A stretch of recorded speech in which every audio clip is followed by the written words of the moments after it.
നമുക്കിവിടെ നിന്നാലൊക്കെയല്ല. കാരണം പിള്ളേർക്ക് കൊടുക്കുന്ന ഫുഡ് എല്ലാം അഴുക്കാകാൻ തുടങ്ങുന്നു. അവർക്ക് പാല് കൊടുക്കണം, കൊച്ചുകുഞ്ഞിന് ആഹാരം കൊടുക്കണം, കടകളെല്ലായിടത്തും അടച്ചു, നമുക്ക് ഒരു രക്ഷയുമില്ല.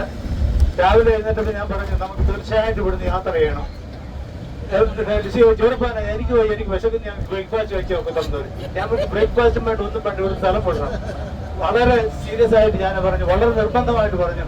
കിട്ടുന്നതെല്ലാം പെട്ടിക്കകത്താക്കി ഞങ്ങൾ പിള്ളേരെയും കൊണ്ട് നേരെ യാത്ര ചെയ്യാൻ തുടങ്ങി. എങ്ങോട്ടാ പോകുന്ന അറിയില്ല. ഞാൻ പറഞ്ഞു ഡാലസിന് പോവാ. എന്നോട് ചോദിച്ചു ഡാലസിന് എവിടെ പോകുന്നത്? ഞാൻ പറഞ്ഞു എനിക്കറിയത്തില്ല, ഡാലസിന് പോവാ. കാരണം ഇവിടെ നീന്താ രക്ഷയില്ല. അപ്പൊ എന്റെ ഉദ്ദേശം കുറെ അങ്ങോട്ട് ചെല്ലുമ്പോൾ വുഡ്ലാൻഡ്സ് ഒക്കെ ആകുമ്പോഴത്തേക്ക് എവിടെയെങ്കിലും കടകൾ ഓപ്പൺ ആയിരിക്കും, അല്ലെങ്കിൽ ഫുഡ് കാണും, എന്തെങ്കിലും കാണാം, പിള്ളേർക്ക് മേടിച്ചു കൊടുക്കാം. ഞങ്ങൾ ഈ ഓടിക്കുന്ന സമയത്ത് ഒരു കടകളുമില്ല, ഒരു ഗ്യാസ് സ്റ്റേഷനുമില്ല. ഒരു HEB ഗ്യാസ് സ്റ്റേഷൻ ഓപ്പൺ ആണ്. എന്നാൽ ആ ഗ്യാസ് സ്റ്റേഷനകത്തോട്ട് കയറ്റും ഭയങ്കര 1-2 മൈൽ നീളത്തിലെ കാറുകൾ കിടക്കുക. എന്റെ വണ്ടിയിലാകെ ഹാഫ് ടാങ്ക് ഗ്യാസേ ഉള്ളൂ. ഒരു രക്ഷയില്ല. ഞാൻ 2 കയറി പിന്നെ ഓടിക്കാൻ തുടങ്ങി. എന്നിട്ട് ഞാൻ ലിസിയോട് പറഞ്ഞിട്ടില്ല ഇത് ഹാഫ് ടാങ്ക് ആണ്, രാവിലെ പ്രയാസമാണ്. എന്റെ മനസ്സിൽ പേടിയുണ്ട്, എന്തോ ചെയ്യും. പിള്ളേർ പാട്ടുമൊക്കെ പാടി അവരും അകത്ത് വളരെ സന്തോഷമായിട്ടിരിക്കും. ഞങ്ങള് കുറെ നേരം അങ്ങോട്ട് ചെന്ന് കഴിഞ്ഞപ്പം ഈ ഗ്യാസിന്റെ ലൈറ്റ് empty ആയിട്ട് കാണിച്ചു. കുറെ കഴിഞ്ഞപ്പോൾ കംപ്ലീറ്റ് ലൈറ്റ് ആയി, റെഡ് ലൈറ്റുമായി. അപ്പൊ ഞാൻ 45-ലെ ഒരു സ്ഥലത്ത് ഒരു മനുഷ്യനുമില്ല, ഒരു കടകളും കാണാനില്ല. ഇതിനു മുമ്പായിട്ട് ഞങ്ങൾ പല ഗ്യാസ് സ്റ്റേഷനിൽ നിർത്തി, ഒരു ഗ്യാസ് സ്റ്റേഷനിലും വർക്ക് ചെയ്തിട്ടില്ല, ഗ്യാസുമില്ല. ആകെ കൂടെ ഭയന്നു. ഒരു ശൂന്യമായ സ്ഥലത്ത്, ആരുമില്ലാത്ത ഒരു സ്ഥലത്ത് ചെന്നു. അപ്പൊ ഞാനിങ്ങനെ മനസ്സിൽ പ്രാർത്ഥിച്ചു, ഈ 3 കുഞ്ഞുങ്ങളെയും കൊണ്ട് ഞാൻ എന്തോ ചെയ്യും? ആ അപ്പനമ്മയും ദുർബലം ഇവരെ ജീവനോട് അവരെ കയ്യിൽ ഏൽപ്പിക്കാനായിട്ട് സാധിക്കുമോ എന്നിങ്ങനെ വളരെയധികം ഭാരപ്പെട്ട് കരഞ്ഞു. ഞാൻ ലിസിയോട് പോലും പറഞ്ഞു, ആരോടും ചെയ്തില്ല. അങ്ങനെ അങ്ങോട്ട് ചെന്ന് കംപ്ലീറ്റ് ഇരിക്കുന്ന ലക്ഷണമായി. ഞാനൊരു എക്സിറ്റ് ചെയ്തു. അവിടെ ഒരു ഗ്യാസ് സ്റ്റേഷൻ കണ്ടു. അത് ചുറ്റുപാട് നോക്കുമ്പോൾ ഒറ്റ കടകൾ പോലും കാണാനില്ല. ഇനിവ എവിടെ ചെന്ന് കഴിഞ്ഞപ്പോൾ അവിടെ ലൈനുണ്ട്.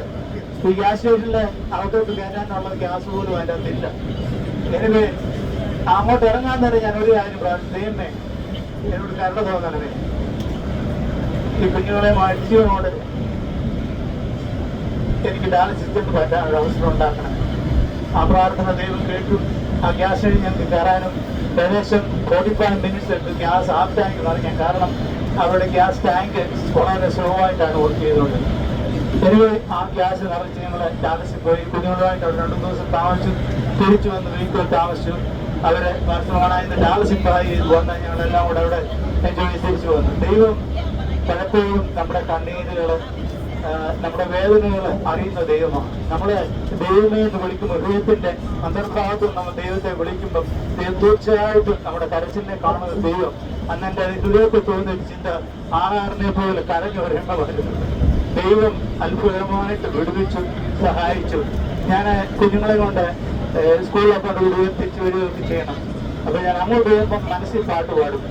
നന്ദി നന്ദി എൻ ദൈവമേ, നന്ദി എന്നേശുപരാ, നന്ദി നന്ദി എൻ ദൈവമേ, നന്ദി എന്നേശുപരാ. അങ്ങോട്ട് പോകുമ്പോൾ മനസ്സിൽ പാടും. അങ്ങോട്ട് പോകുമ്പോൾ തിരിച്ചു വരും പിള്ളേരുണ്ട്. ഞാൻ ഇങ്ങോട്ട് വരുമ്പോൾ അത് ഉറക്കെ തന്നെ പാടിക്കൊണ്ട് പല ദിവസം ഞങ്ങൾ ഗുണവും പ്രാർത്ഥിക്കുന്ന ലിസോട് ഞാൻ പറഞ്ഞത്, ഞാൻ എപ്പോഴും പാടുന്നൊരു പാട്ട്. ഞങ്ങളിപ്പോൾ എന്നും ഗുണവും പ്രാർത്ഥിക്കുന്നത് ഒരു പ്രാവശ്യത്തിലും പാടാതിരിക്കുന്നില്ല. അത്രമാത്രം ജീവിതവുമായിട്ട് ബന്ധപ്പെട്ടൊരു പാട്ട്, ജീവിതത്തിന് അനുഭവം തരുന്നൊരു പാട്ടായിരുന്നു അത്. ജീവിതത്തിൽ ഞാൻ ഒരിക്കലും മറക്കാത്ത, ഒരു 2 നേരമെങ്കിലും അതിനെപ്പറ്റി ഓർക്കാത്ത ദിവസങ്ങളില്ല. അതിനുശേഷം ദൈവം എത്ര വിശ്വസ്തനാണ്, എത്ര നല്ലവനാണ്. ജീവിതത്തിൽ ജീവിച്ചവർക്ക് മാത്രമേ ദൈവം നല്ലവനെന്ന് പറയാനായിട്ട് സാധിക്കുകയുള്ളൂ. ഞങ്ങളുടെ ജീവിതത്തിൽ സംഭവിച്ചു. അതുകൊണ്ട് ഞാൻ ദൈവത്തെ സ്മരിക്കും.